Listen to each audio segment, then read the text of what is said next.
Go ahead and say anything. All right, Testing 1, 2, 3. We're working. All right, Right. good. Well, then in that case, we'll call the March 25th, 2026 Audit and Finance Committee to order. President are Councilmember Wiley and myself, Jerry.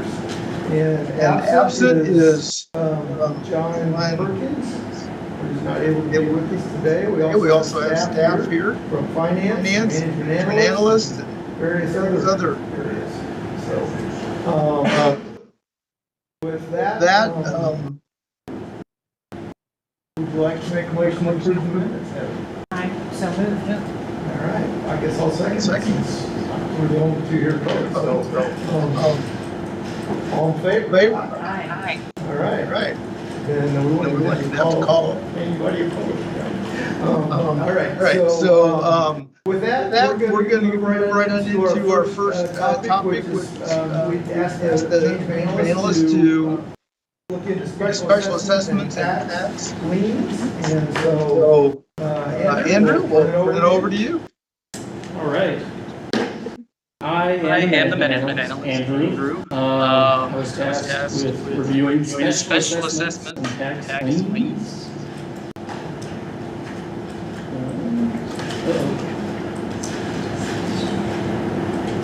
Hold on. All right, here we go.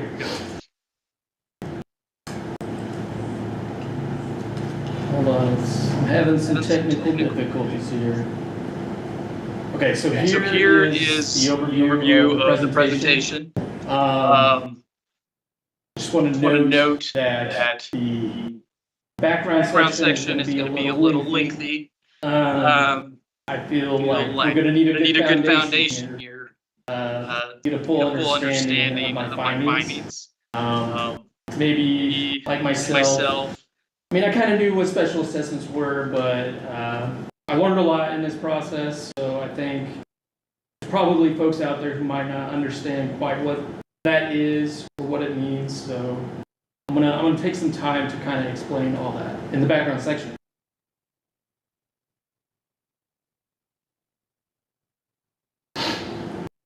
But first, basically what this slide is saying is I took a deep dive into this program and its processes, asked questions, identified choke points,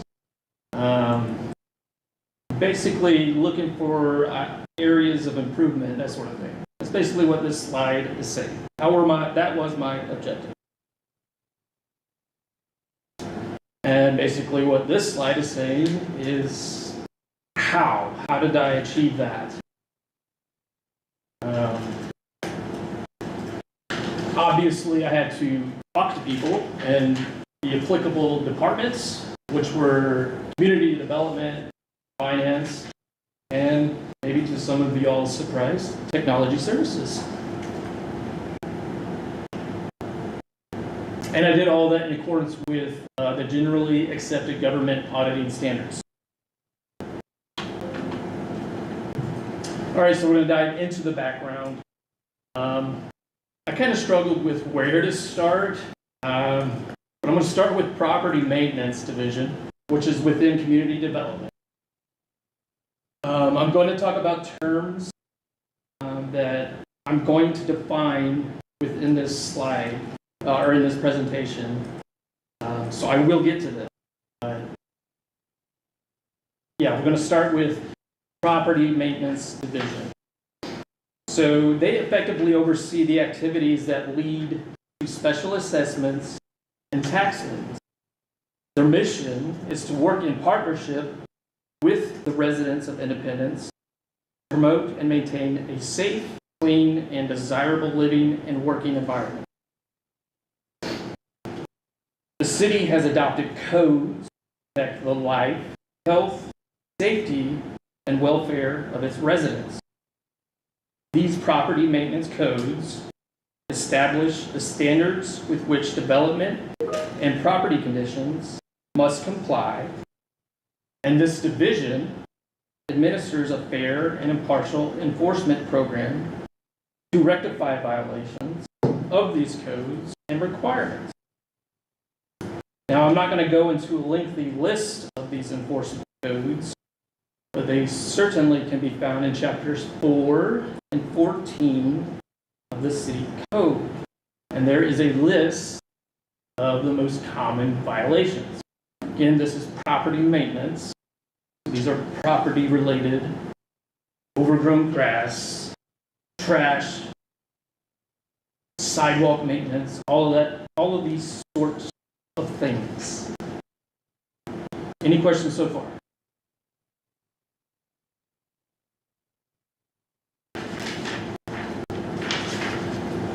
Another component is code enforcement itself. Enforcement activity is both complaint-driven and proactive. Code enforcement officers respond to complaints received by phone, or there's also an online portal. When they initiate inspections of properties, they also inspect the adjacent properties when they're on scene as well. The division also conducts, throughout the year, they conduct sweeps of neighborhoods and also commercial areas. And they do this multiple times throughout the year. And it covers like 300 to 500 properties. So they target certain areas throughout the years. Furthermore, when property owners and or tenants are notified of an issue, it could lead to an abatement. This is one of those terms that I'm going to define here in a moment. When an abatement is identified, both a mailed letter and a physical posting of notice on the property are required by code. Generally, the owner and tenant, if applicable, are given 3 weeks to correct this violation before an abatement occurs. If they're a repeat offender, that time frame is less than 3 weeks.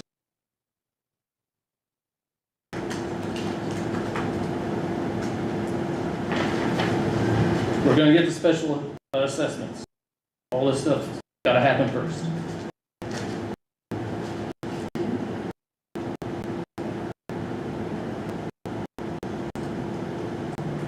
So now that code enforcement has given notice to the property owner, hey, you got an issue.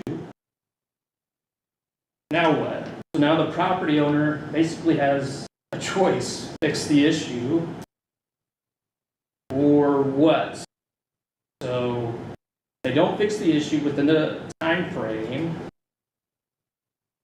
Code enforcement has these enforcement methods. The GOS, which is General Ordinance Summons, which is a ticket for minor violations. Essentially what police officers issue for like a speeding ticket. It's an ordinance violation. It usually means a fine. And in most instances, it's a fine of $100 to $500.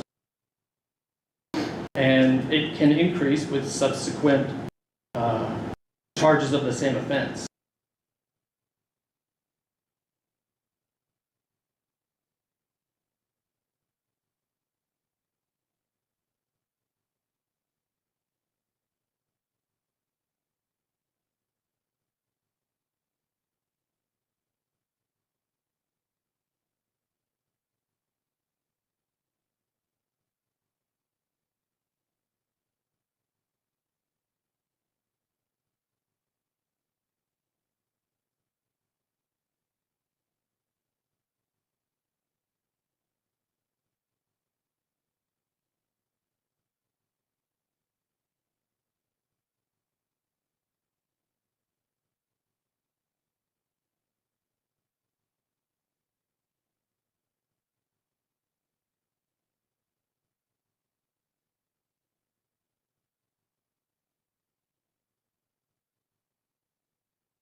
Now that an abatement has occurred, a special assessment is basically what comes next.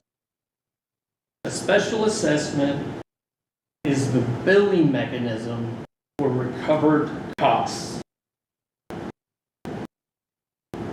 On the screen here is a snippet from CityWorks, our software we use for pretty much everything.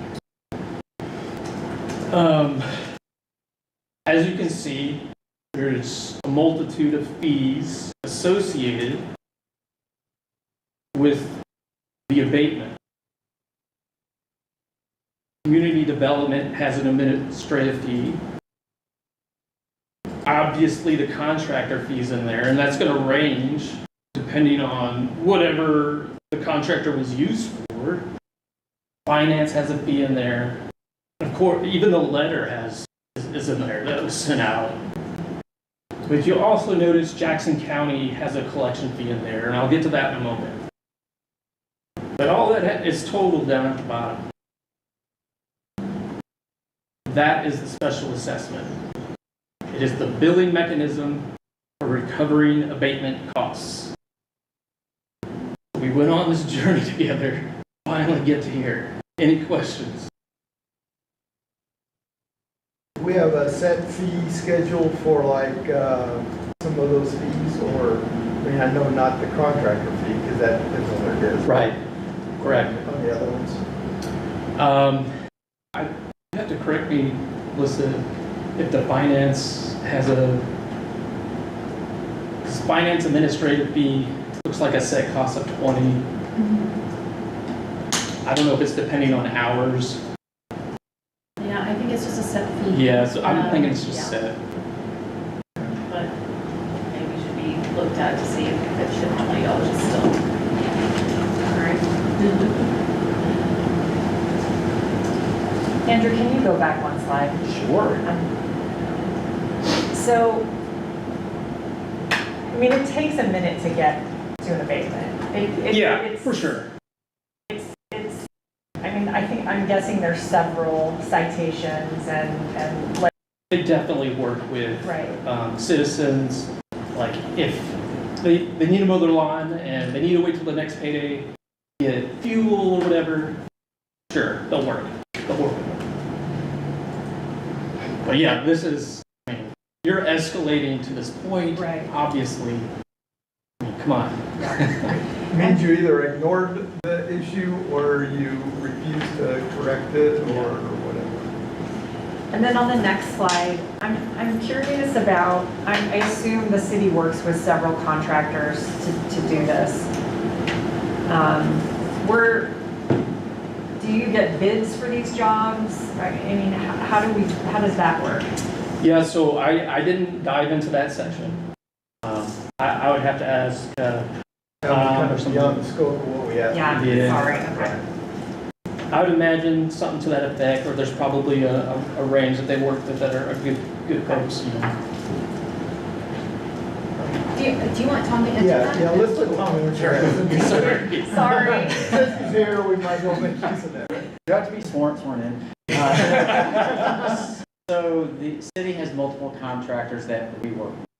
We set up those purchase orders usually in June. So right after the budget is adopted, we send those purchase orders to City Council, and you will see it's purchase order for community development for the abatement associated with code enforcement. I think as of right now, we have 3 to 5 contractors that we work with from Rich just telling me 3. I also know that not all the contractors do the board up, so sometimes those get farmed out to some of our dangerous building contractors.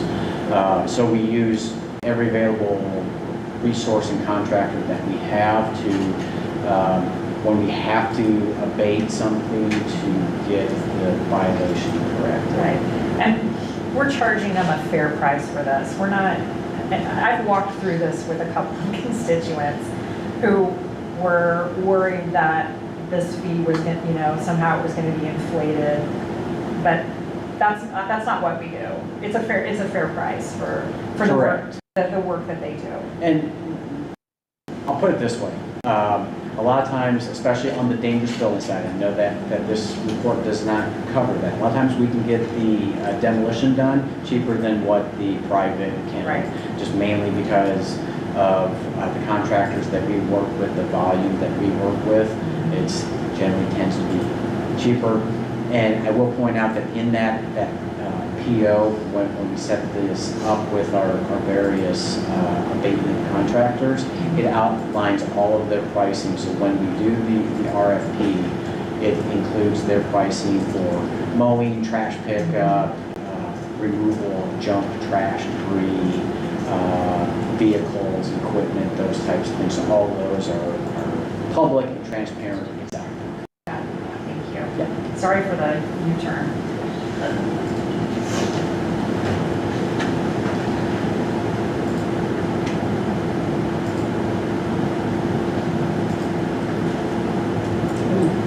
Hold on here.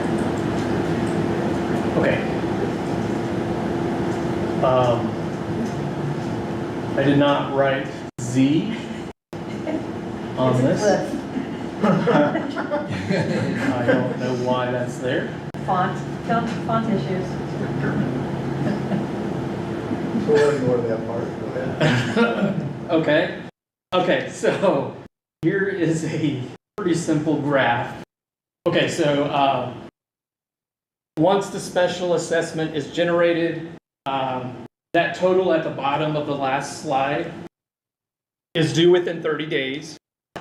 If unpaid after 30 days, interest begins to accrue. And then if not paid by September 1st, it is sent to Jackson County Collector. And that's going to go on the property owner's personal property tax the next year. And that's where the tax lien of this report comes in. Any confusion or questions there? Yeah, I don't know where that Z came from. I don't know what's going on here.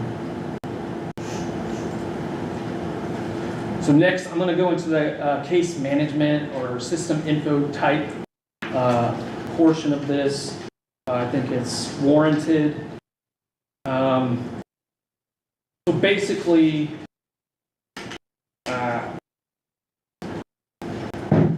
we use CityWorks as the main software for all of this. Each enforcement matter begins as a parent case. It has nothing to do with parents or children. It's just terminology.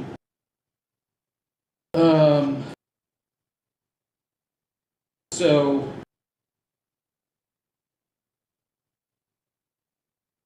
each parent case is tied to a specific property address, and each additional enforcement steps, such as abatements or special assessments, are created as a child case or a work order directly linked to the parent case.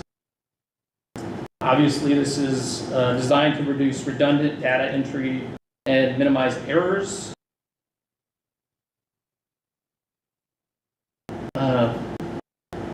With that, CityWorks relies on Jackson County's GIS. Are y'all familiar with GIS? Okay. It is not our GIS, Jackson County's. So CityWorks is linked to it. And for those who don't know, it's basically like Google Maps, but with property lines, and it has demographic data, who owns those properties. And with CityWorks, it's essentially, since they're linked together, a layer. And we here at the city have XY coordinates to identify each property, whereas they have property lines. Keep that in mind. The next slide. this took a minute for me to wrap my head around. We're going to go into findings. So just ignore the stuff at the top real quick. I got to explain this. So on the left picture, the yellow lines, that's the property lines with GIS, Jackson County. You got a property over there. You can see this weird diagonal property there, one below, et cetera, et cetera. The blue dot represents the city's XY coordinate. That's how we determine that specific property. You see how it's kind of not in the center, really close to that property.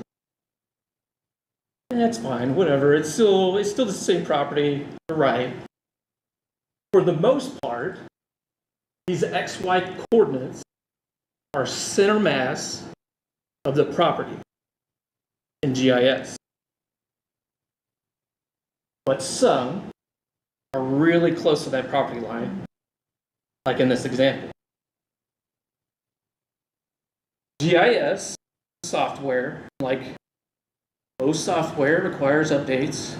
Over the past year, I guess it went through several updates. And when that occurred, the GIS map shifted. And when it shifted, those coordinates that weren't center mass shifted across the property line, which changed the address on our system because they're not the same. They're two different systems. So it created a parcel misalignment, which resulted in incorrectly linked special assessments. That's not good. Yes, correct.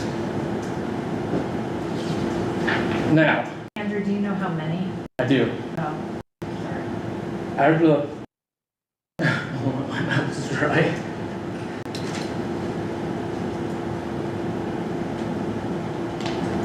Out of the 4,000, when I wrote this, it could be more now.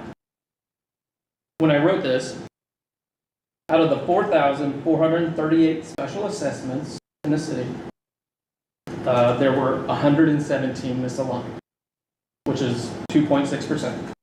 Doesn't sound like much. I feel like, I mean, that's 117 properties. You know what I mean? And there's a lot of reasons why it would shift on Jackson County's GIS side. There's a lot of reasons why.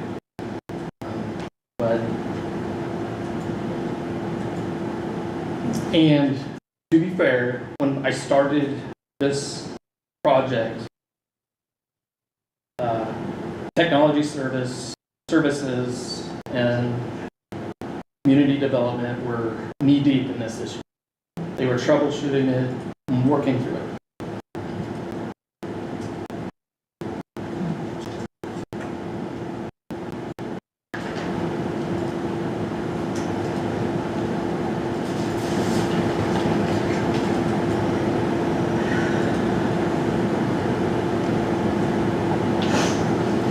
And with that,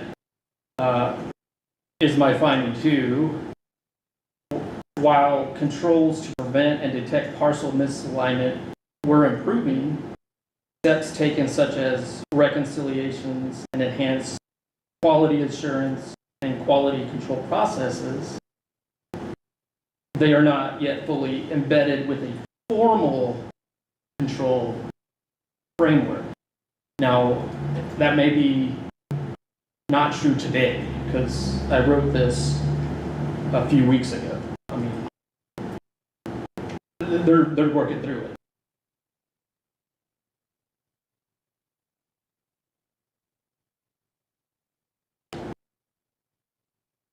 And then there was finding 3.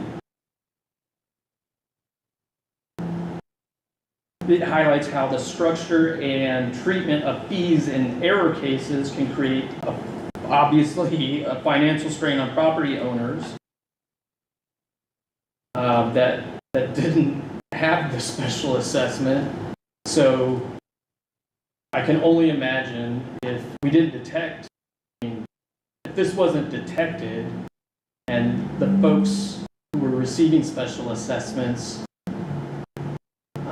that were in the misalignment category, they're going to be like, what's going on here? Maybe some were just like, whatever, I'm going to pay it. Or maybe some were like, I guess I'm going to pay it. How am I going to pay this? Or maybe some were like disputing it. You know what I mean? Like, Would it be possible that a person got a special assessment without getting notice of the abatement and all of Yeah. that? right, Because, Right. because of the property alignment Right. issue? That would be possible. yeah, And so obviously in those kinds of scenarios, we would, if, as soon as we found out about them, we would fix that. Yeah. But finding out about them is the challenging part. yeah.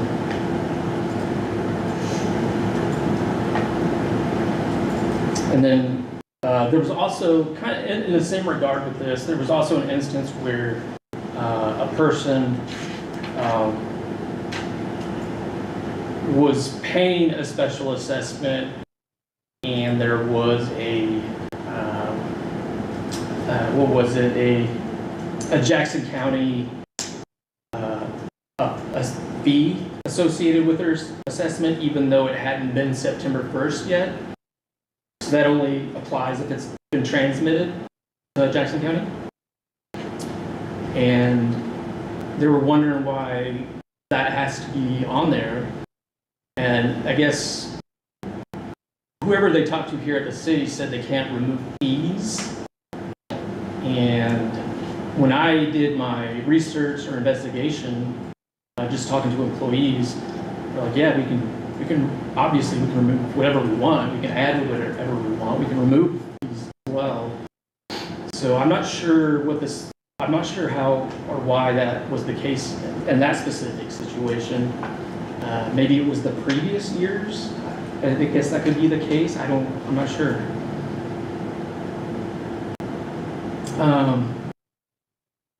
And then finding 4, obviously this is a relatively complex process with cross-departmental communication. So just an increasing need for those roles and coordination, I think. And they're doing great. Just something more formal, I think, would just streamline it. And then my recommendations follow in suit. So recommendation 1 goes with finding 1. Recommendation 2 goes with finding 2. And I got it broken down by priority. So yeah, formalize a parcel validation procedure now.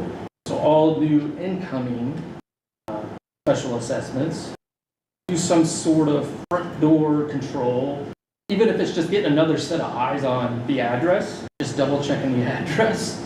And I think that's a pretty simple, non-expensive way to get that going. And I'm sure there's something you could do in CityWorks as well. It looked like they were doing something behind the scenes in CityWorks to get that fixed. Recommendation 2, establish a reoccurring reconciliation schedule with using performance metrics. I came up with misalignment rates or incorrect billing rates. I'm sure the departments could come up with other performance metrics, but just something that would help ensure that any of these issues identified can be addressed before they escalate. And I think these would help with that. And then with recommendation 3, regarding like the fees, and maybe helping the employees, if there's misalignment and they're questioning whether the fees were right or wrong, they can remove them. Have a policy or a cheat sheet available so they can just reference it real quick, so they can tell the property owner right then and there. And then recommendation 4, create a formal cross-departmental governance group. Obviously, it doesn't have to be department heads, it can just be subject matter experts. Obviously, don't have to meet every week, meet as necessary or once a year or something. And what would they do? They would, I mean, Just to review everything? yeah, so look, obviously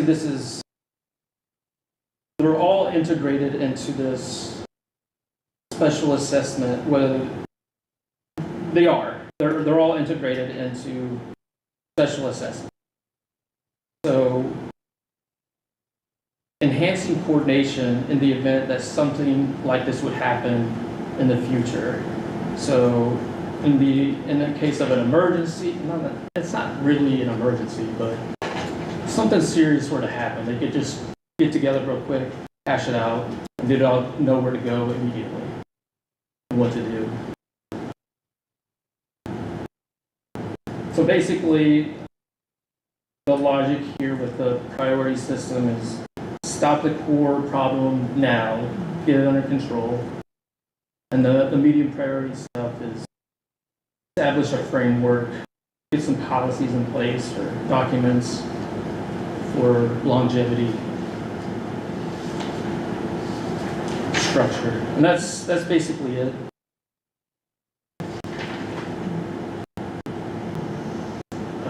But yeah, I do want to emphasize that a lot of cross-departmental collaboration was happening when I started.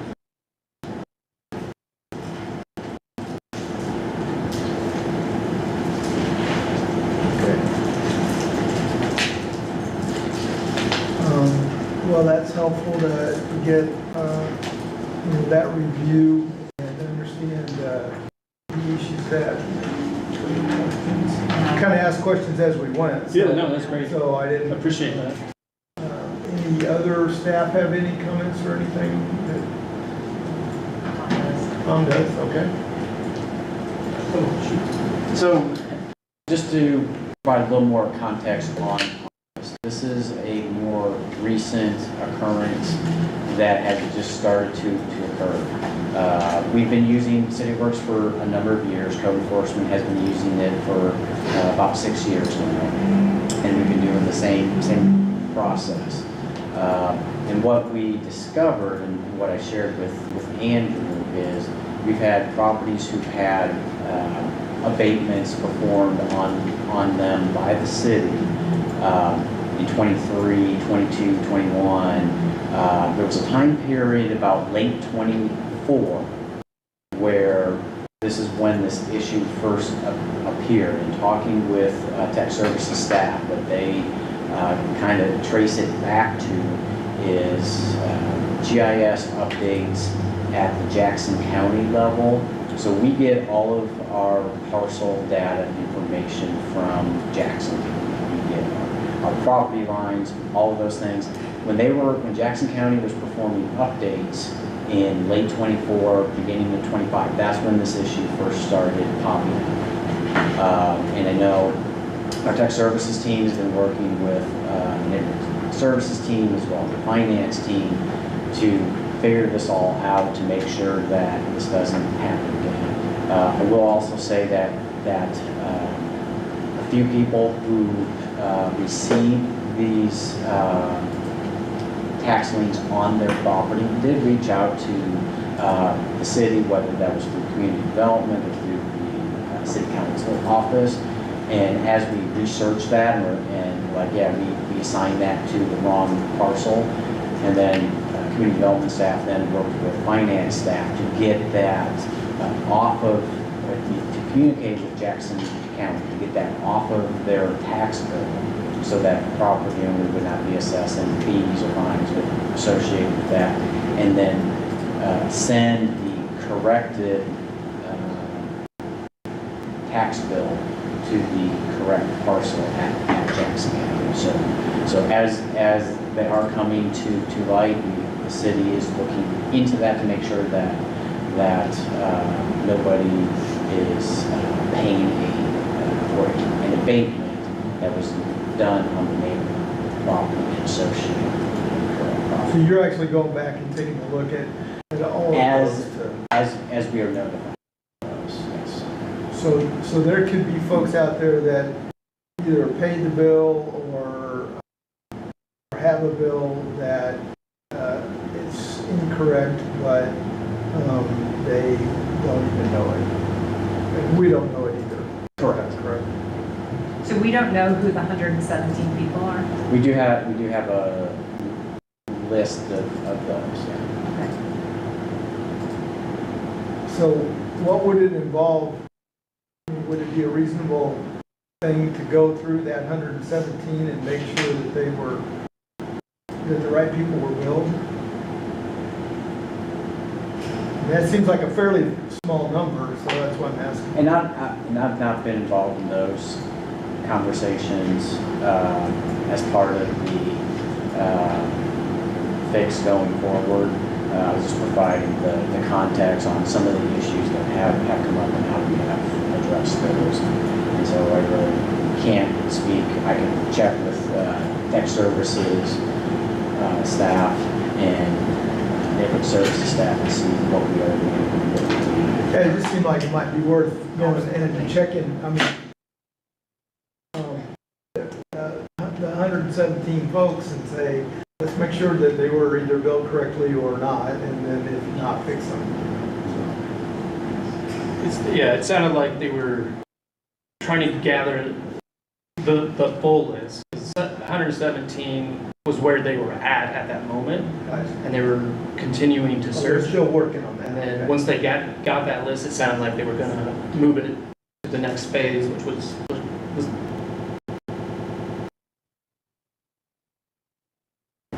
Okay.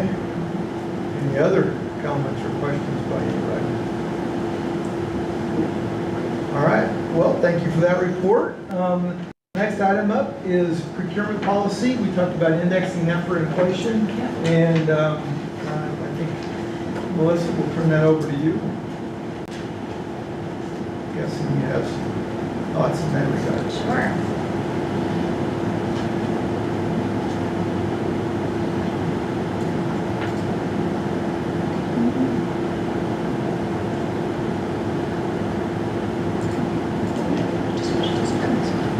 All right, so I don't have a presentation. Rich has prepared just a short presentation for you, but I wanted to talk just a little bit about this memo. So the memo basically breaks out for us, I'm going to go switch to this page. We have a threshold amount of what staff, city manager is able to accrue prior to it going to council or without it going to council. So $100,000 is that threshold limit right now. That is an across the board. So you can see that we've got several different areas there, commodities and supplies, professional services, and public improvement projects. So one of the things that we've seen, especially post-COVID, is that there are some categories where you have very rapid increases in prices. And so that is leading to a lot more items coming to council for approval that may just be more routine in nature. And so we're just looking at that on how maybe going forward we can do a revision to the policies so that we have set thresholds, know exactly what council wants to see at a dollar value and how we should move forward. There are in that same procurement policy some other categories of values that we've been given, and that would include things like U.S. made goods, so anything less than 10,000, special rules, bidding procedures, things like that that might apply to that, as well as that local labor agreement. So if it's less than $300,000, there's no preference. 300,000 to $1 million, It basically lines out how preference is given on those bid awards. So one of the categories that we've looked at is if we were to do some sort of index on these approval levels, on pricing, what could we use? And really there are three that stand out. The first one is the Consumer Price Index for all urban consumers. So this one is pretty standard. It's what people are going to be most familiar with. If you say CPI, they're going to know exactly what you're talking about. Another category here is Producer Price Index. So this is another index that's issued out, published by the U.S. Bureau of Labor Statistics, and it measures price changes from the perspective of producers or wholesalers. And of the three, the last one is this Municipal Cost Index. And so this one is going to be lesser known to most people. They're not really going to know what you're talking about when you say MCI. And this one is very much more labor focused.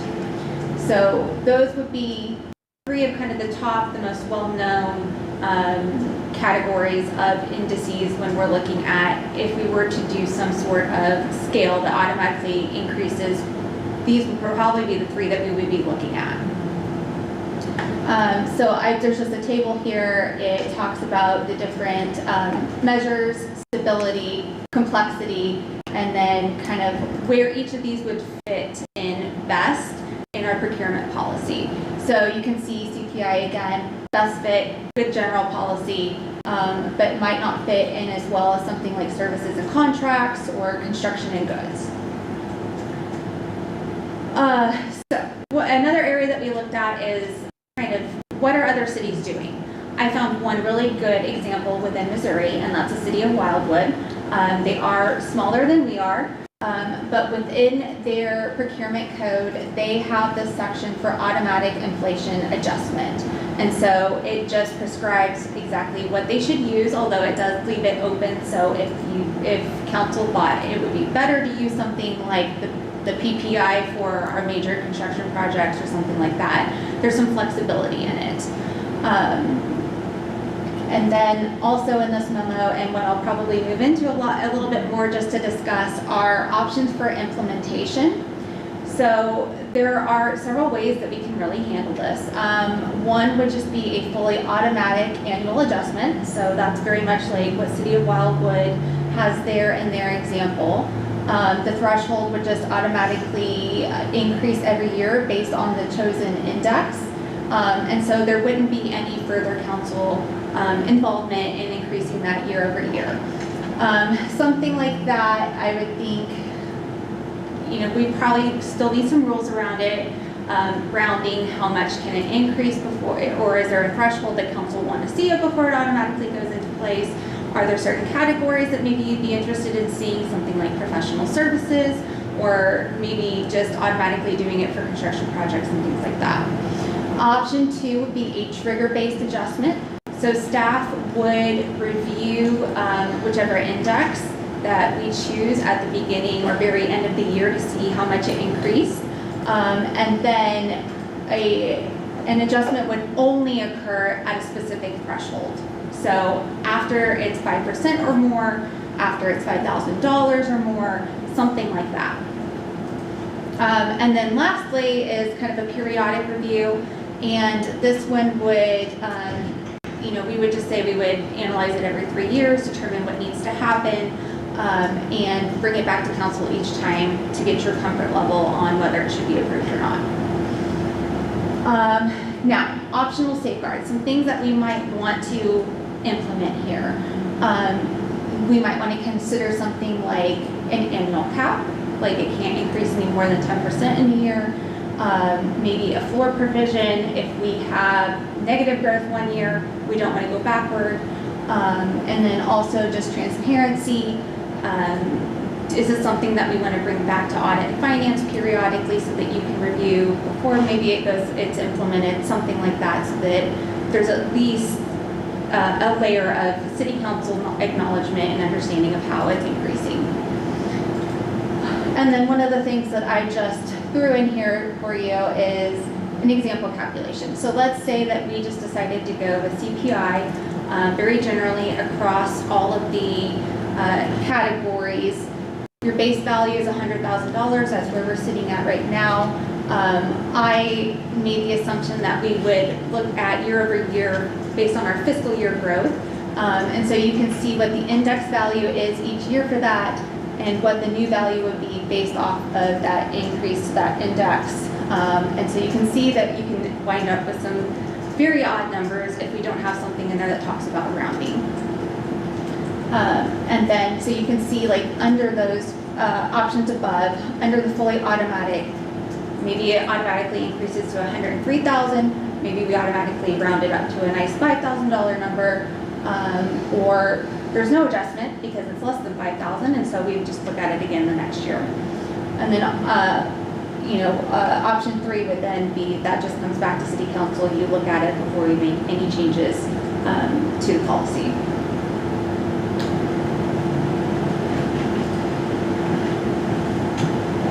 All right, and that's the end of that. Now there's one more area to this. So when I'm looking at it, I'm automatically thinking about procurement thresholds. But one of the things that we run into time from time, and Rich is going to get up and talk about this a little bit more, is that we may receive certain bids that have an index built into them to increase the price on their contracts because they don't know how much their goods or their labor or whatever they're using is going to go up year over year, and so they automatically build that into their contracts. And so I'm going to let Rich come up and talk just a little bit about it so that he can kind of explain some of the suggestions for that.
This dog looks really short. I know.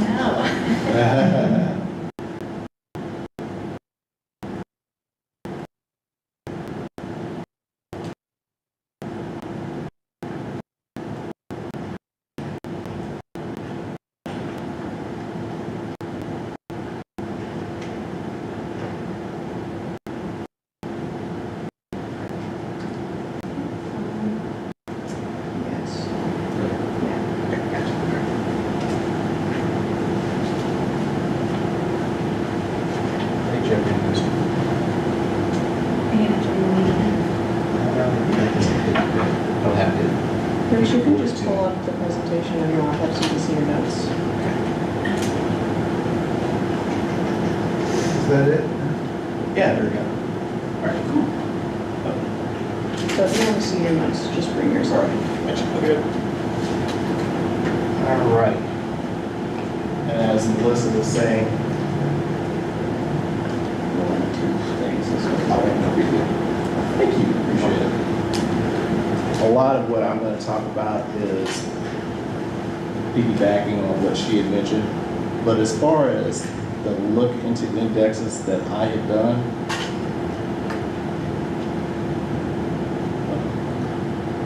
there we go. The basic, most prevalent index that a lot of people go look into and refer to is that consumer price index. And it's the measurement of how you compare prices of everyday things like, as it says, food, housing, et cetera, and how it changes over time. And This is an example of the Consumer Price Index that's put out by the U.S. Bureau of Labor Statistics. That's the entity that has been around since the 1800s or something like that, that puts out all these indexes. So I started with 31 pages and boiled it down to half of that.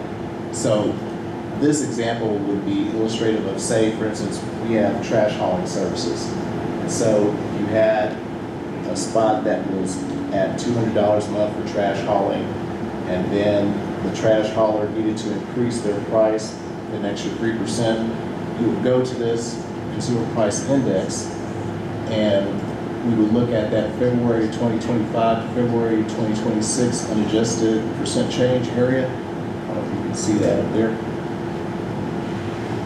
And then you've got an index specifically for garbage and trash collection, underlined at 3.7. So the CPI, if you have a service that's on their chart, it's pretty readily available for you to just do a cost check to see if somebody's asking for an increase that's merited.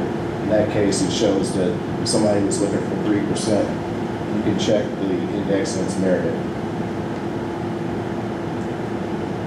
And Melissa had mentioned it before, but I'll also restate, it's a highly used index, and it's often used for our contracts.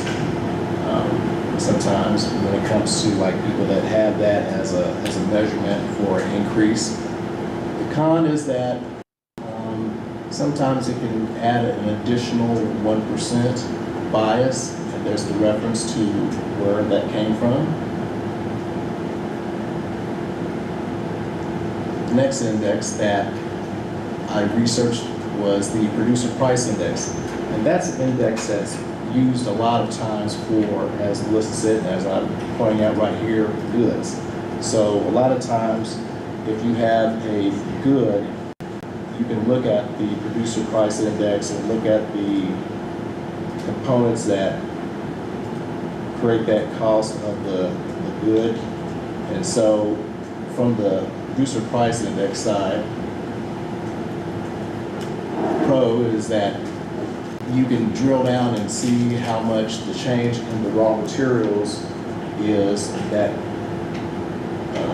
creates that cost in the bottom line price to the city. Now the cons is that it doesn't include certain things such as, you know, markups that, you know, the actual seller will give to us. So it doesn't show that part. And then there's other factors such as supply chain disruptions.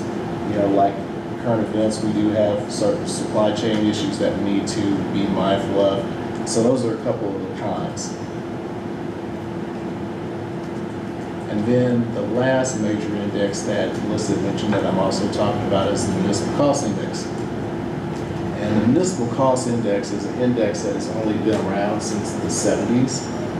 And it's a combination of the CPI, Producer Price Index, and then another index called the Construction Cost Index.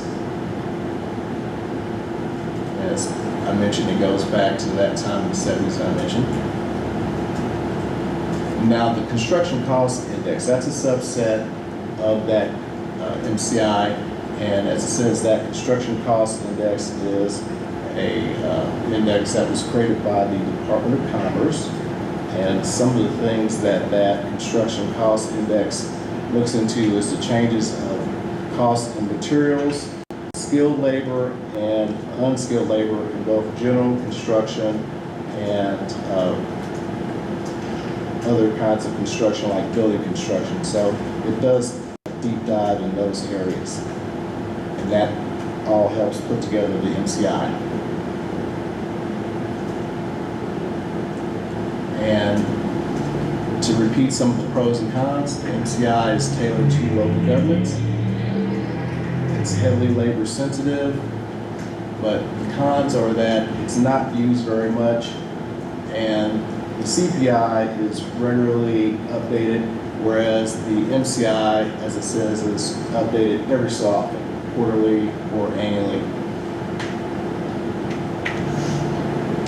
And then if you take those three out of consideration, you've got industry-specific indexes like construction indexes, as it mentions there, and then commodity-specific indexes like the cost of asphalt, the cost of steel, and then all of us have to rely upon, things getting trucked and so on and so forth. So there's different diesel fuel indexes that get put out based upon regions.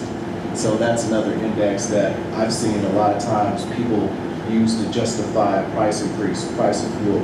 It's real. So if they can show that on a Bureau of Labor Statistics index focusing on diesel fuel, then that's more of a justifiable means for whatever increase somebody's asking for. And then going into the pros and cons of other indexes, highly specialized, which is good depending upon what we're spending money on. Cons is requires more research time, more validation time.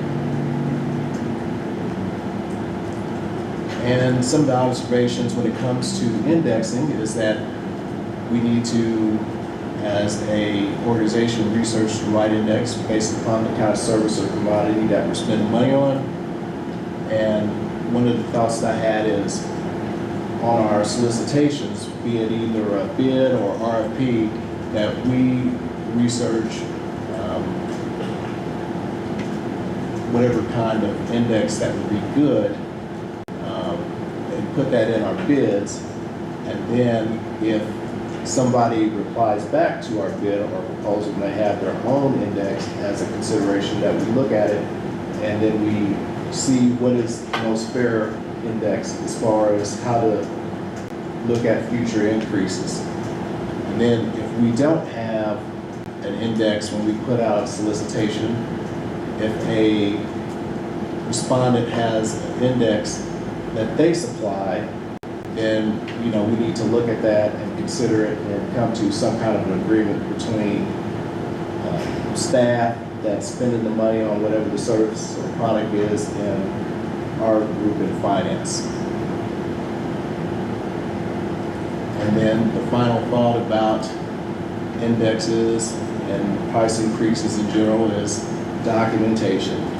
Supplier invoices, a lot of what we spend money on is based upon union wage scales, and so union wage rate increase sheets. And then, I didn't talk about tariffs, but tariffs are real. So if we do have something that's impacted by tariffs, that we get something from the supplier showing the cost impact based upon the tariff. And that's all I have to add in addition to the memo that Melissa had.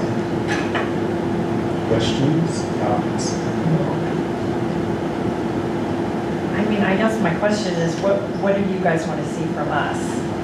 Well, just your thoughts on the approach as far as really a lot of what Melissa had brought forth, as far as how do we approach future price increases.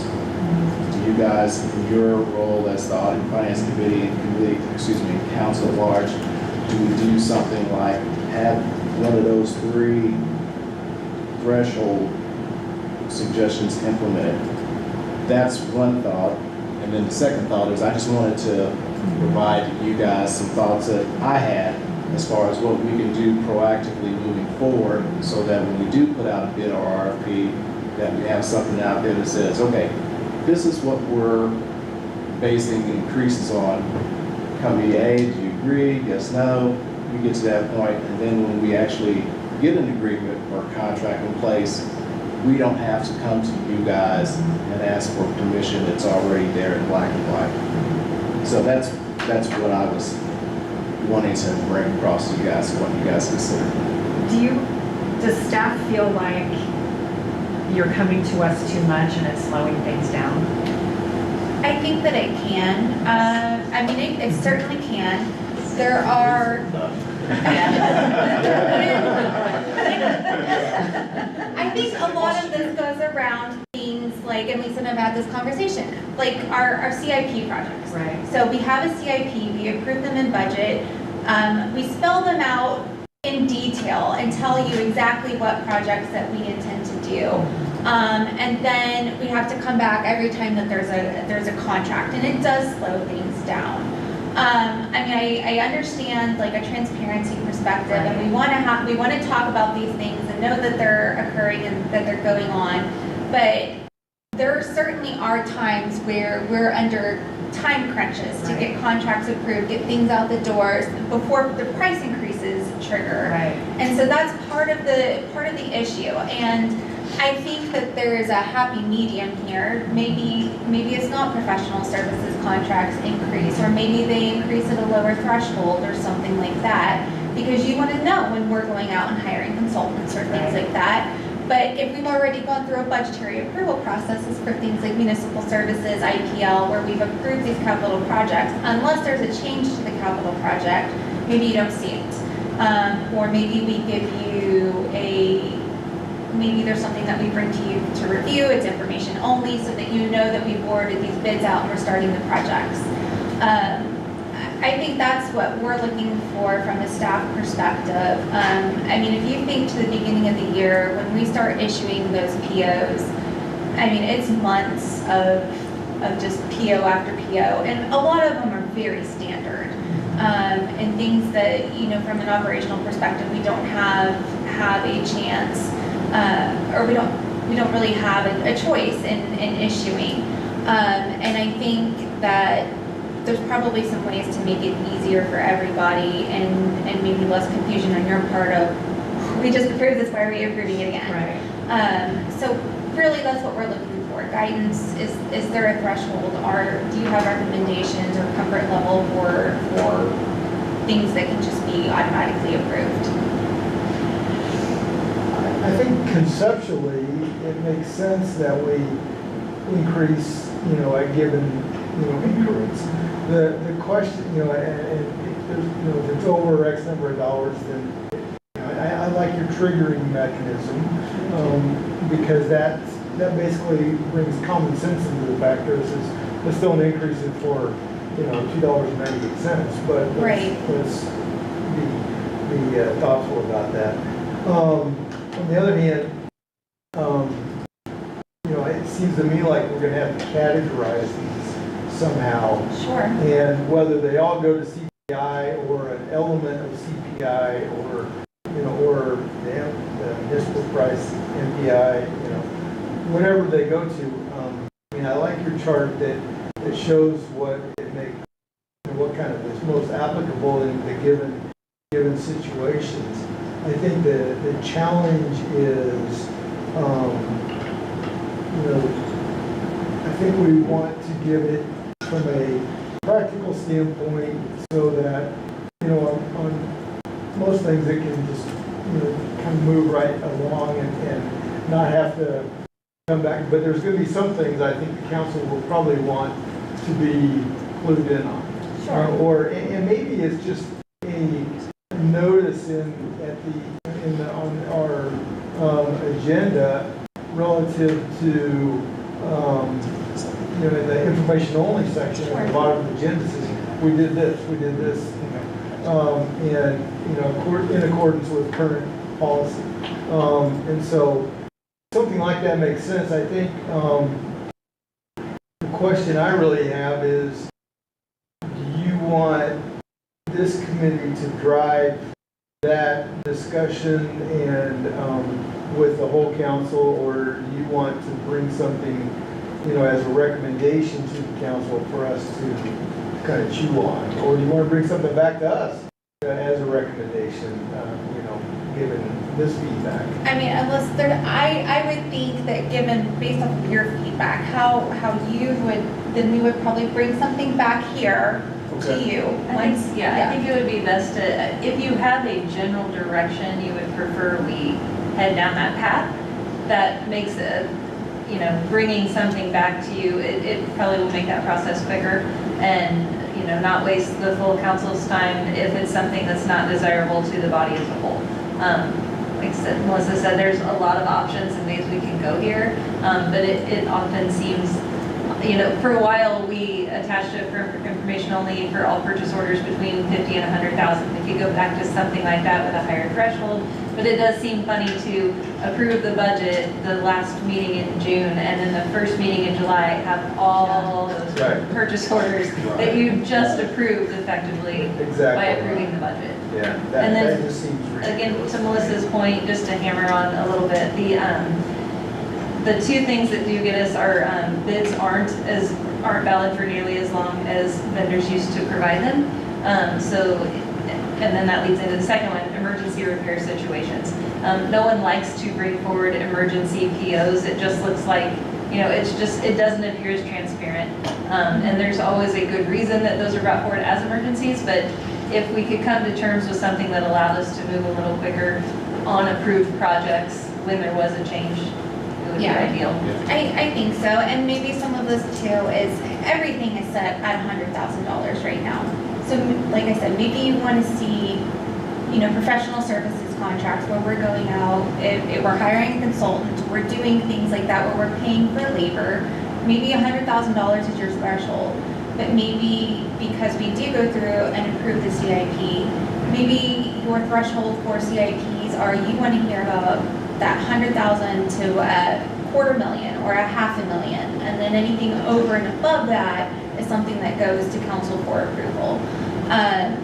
I think that would most of the time take care of most of our repairs, emergency repairs and things like that. And then major projects then would be something that you still see in a more formal approval setting. So I'm happy to go back and draft something if you have recommendations for what you would think, but this is going to be an update to code. And then we would have to go in and we would have to update our procurement policy to follow whatever standard that you set. And I think now is a really good time to be talking about it because we will have, Audit and Finance Committee meetings in June and then September. And then that way we can have something before council for final approval in December and then implement early in the next fiscal year.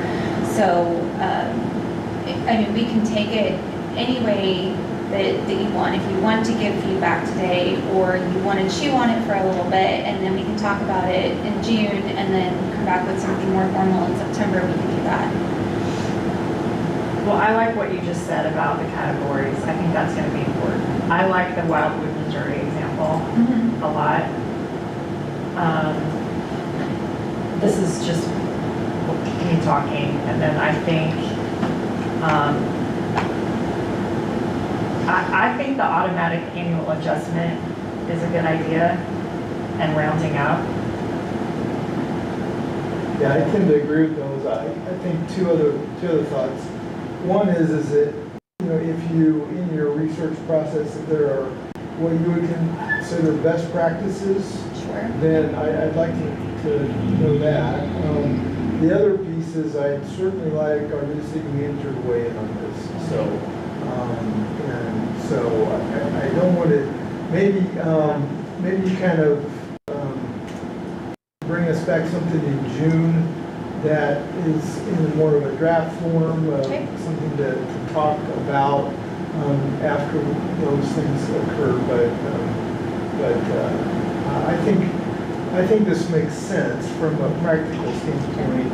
It's certainly, like to say, it never makes sense to me when we approve the CIP and then we get a whole list of POs that need to, change. And so, it just never makes sense. So, but I think there is a range there that over a certain amount, council needs to know. And so, I think that makes sense. So if you want to look at those specific instances and that's what practical. Sure. This is one of those categories that it's people are very much like do what we do, where you have that set threshold and it doesn't necessarily increase. And there are pros and cons to it, but certainly that can be something that we work on and then bring back a kind of formal policy, once the new city manager gets here in June and then go from there. Sounds like a plan to me. Good with that. All right. Appreciate the feedback. Thank you. appreciate the work on that. Yeah. I know that's something that was, I probably initiated as much as anybody, and I just think, I just felt like. Well, it makes sense. I mean, you know, because like other folks have said, we approve something in July and then September, we're back again. Right. All right. Next item we had is risk management work comp update. Yeah. Okay, so normally I prepare a more formal memo, but I didn't do that this time. So on April 13th, we will have a study session that discusses kind of risk management, work comp, where we're at, what we've been working on, and you know, some of the issues that we're facing. I obviously want to talk about it from a financial perspective and talk about those funds since we are essentially self-insured until we meet that SIR. But today, I wanted to introduce you to Nicole Thompson here. She came on board in January as our Safety and Compliance Program Administrator. That's a title that I very much regret coming up with. She says that, but I'm so accustomed to really long and cumbersome government job titles. So Nicole has a wealth of knowledge and experience, and I want her to just tell you a little bit about herself and where she comes from and what she's been doing since she got here to City of Independence. All right. Well, I am Nicole Thompson. I am the Safety and Compliance Program Administrator, which is a new position for City of Independence. I did start January 20th, so I've been here just over a couple of months now. Since, I guess, you know, to say a little bit about my background, I am a certified safety professional. That's kind of a board industry certification for my field. Only safety people know it. No one else does. It's fine. But I have a bachelor's degree in occupational safety and health. I have a master's in business administration and 20 years of experience doing OSHA consulting, program management, and building safety and health programs, risk programs. I most recently came from Missouri Department of Transportation, where I was a senior safety specialist there and worked with them, you know, building at their central office location, building their safety and health programs, and also just kind of working a little bit emergency management, with the emergency management operations and stuff there. So that is a bit about my background. Since I started with the City of Independence a couple months ago, I've been working, you know, meeting with division leadership and our insurance partners, trying to get a better picture of kind of our overall risk and safety picture for the City of Independence, trying to assess our safety and health programs and really working to bring those into alignment with industry best practices around safety and health programs and injury and illness prevention programs so that we can protect the workers of the City of Independence. Well, welcome. We're glad you're here. Yeah, glad to be here. So should we just kind of hold off then, other things until the presentation to council? I think so. I mean, we're putting together some information, and then James Charlesworth will be there. So you'll have myself, James, and Nicole there to give you a presentation, answer any questions, and you know, just talk about the program overall and where we need to go from here. Unless you have specific requests or things that you want to have. But I'll just be That's- anxious okay. to hear that. yeah. Sure. Okay. All right, good. Well, then, looks like we're ready to move on to our next item, which is monthly financial update. So, Yeah, sorry. I'm going to pull it up on the screen too, because I know a lot of times we talk and it's hard maybe for you to follow along, so. Thank you.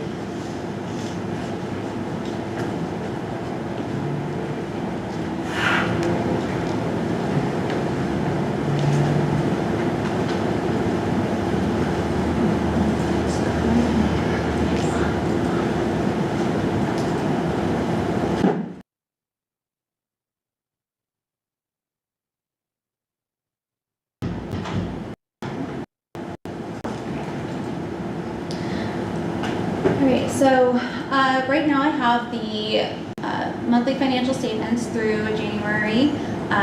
Currently, Nancy's closed out the month for February. I'm going through the process of writing that overview that goes in the front of it, and so should have that to you by the end of the month. So as of January, total general fund revenues, let me go to that page here.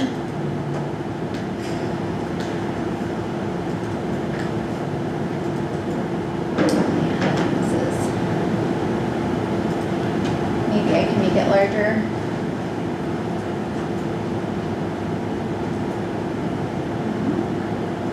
I can see why. Okay, that's all right. I'm so sorry. We'll just have to, I'll scroll to the page that we're on. But total general fund revenues were trending 1.3% above budget, and about 4.6 higher than the last fiscal year.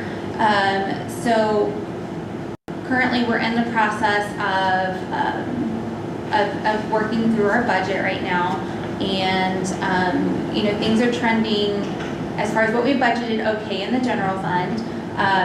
When we look at the expenditure side, there are some unexpected expenditures that have popped up throughout the year that we didn't account for, but overall the general fund is not too far outside of what we had budgeted at just about 2.2% above expenditures. So right now we're wrapping up, we'll have a clearer image of where we're at in the next couple of weeks as we go through and do our balanced budget process, and then determining where we're going to end the fiscal year. As of January, if you look at our unreserved fund balance, it is sitting at about 18.1%. So every 1% of that general fund balance is about $850,000. So that gives you an example. If we have a large expenditure come in, that's how much you would expect to see that general fund reserve drop. One of the areas that we're keeping a very close eye on is our sales tax. So in a minute, I'll get to our sales tax reports that I show you every month. But really, when we're looking at sales tax and putting it back into the business activity month where we don't have those fluctuations based on reporting, it's staying pretty flat.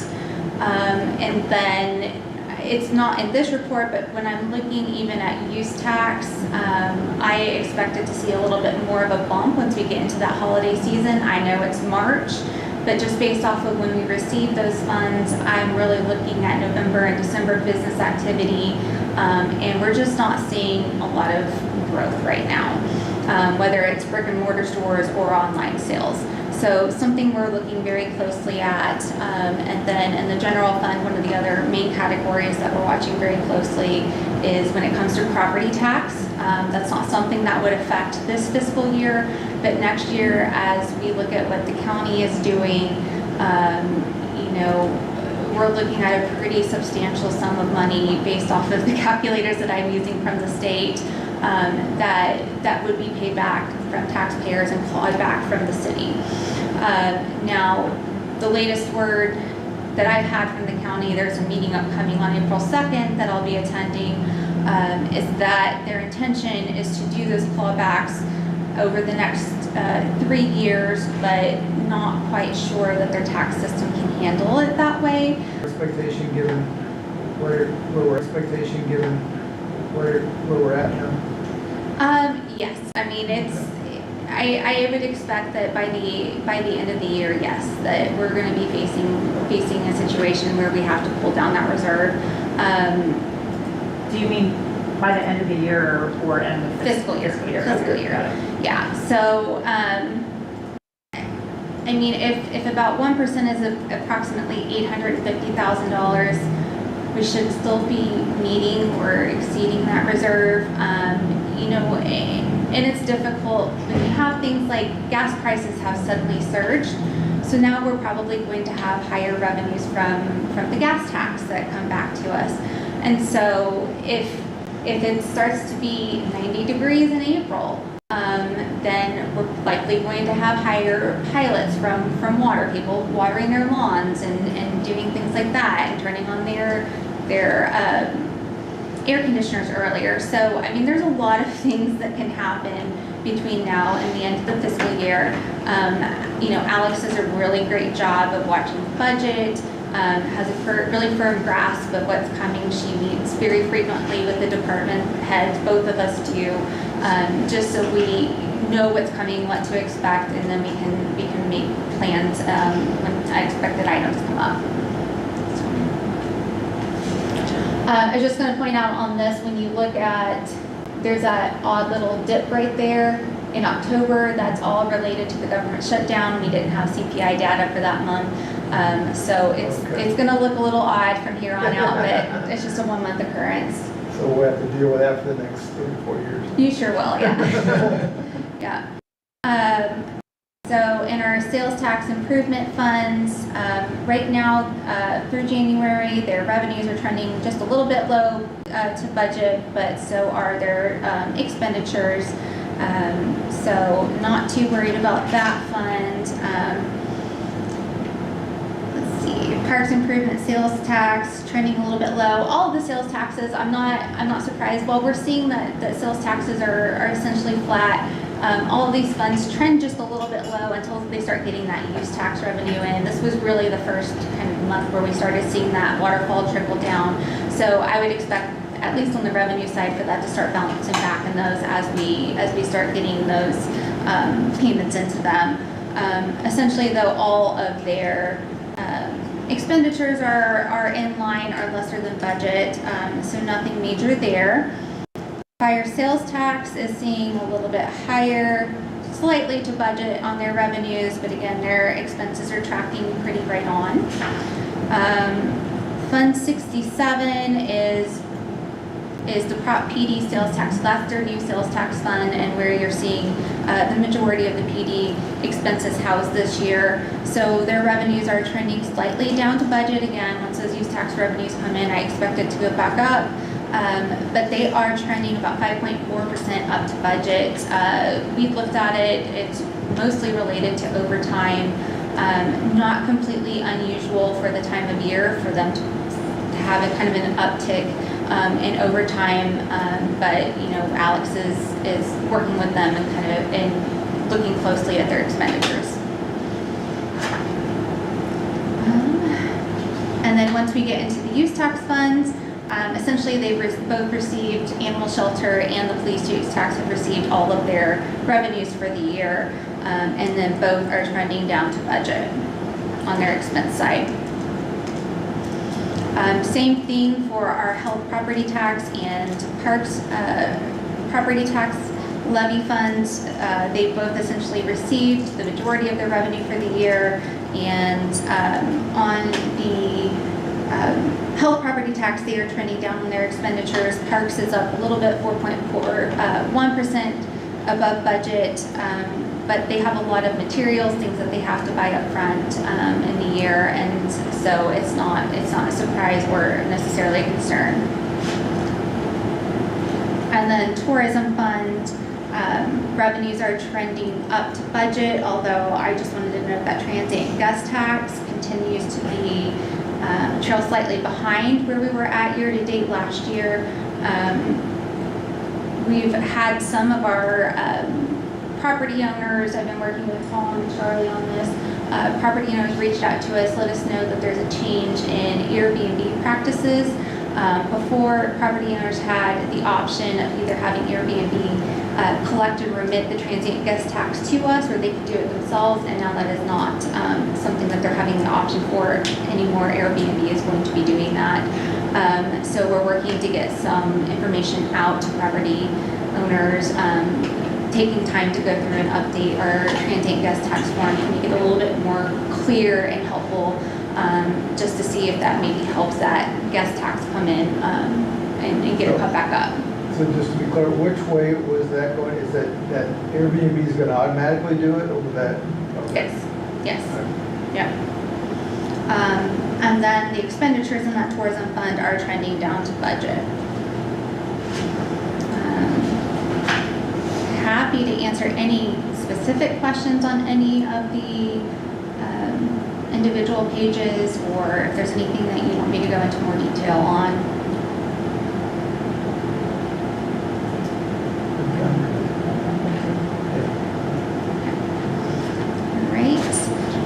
And then lastly, we have the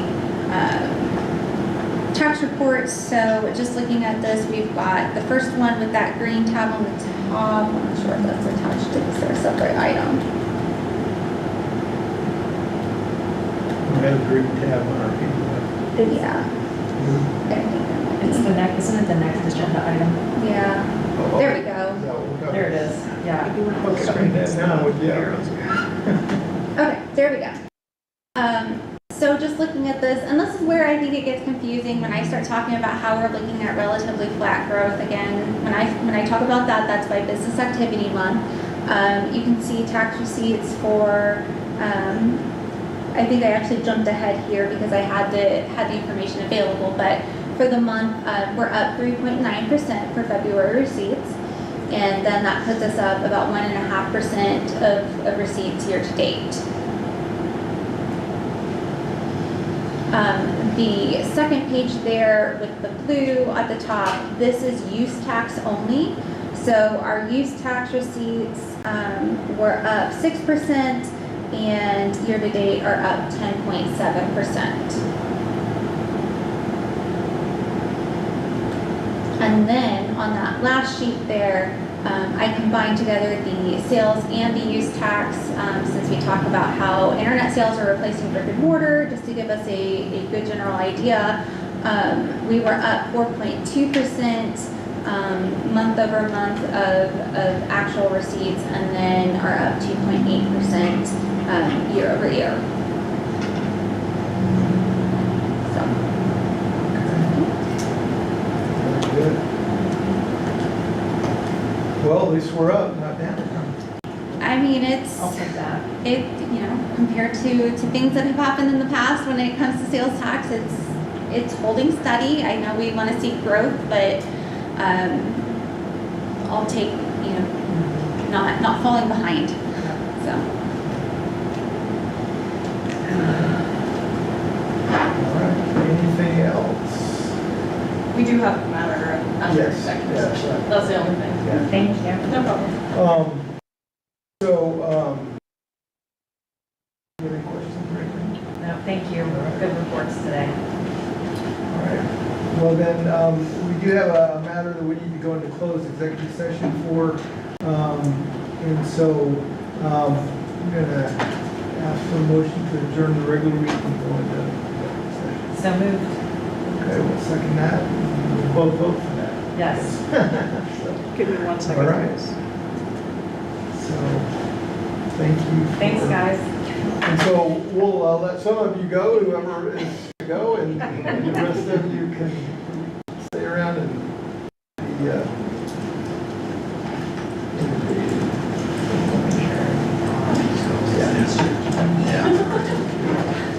Oh, God. Yes, do that. Those members Are those the ones that are gonna be in the chamber? Good. if so, I'm never coming to a meeting. Maybe that's a good thing. Your office. You all want copies? Yeah, sure. I'm gonna need a minute. I won't run on it. You can. Just, Sure.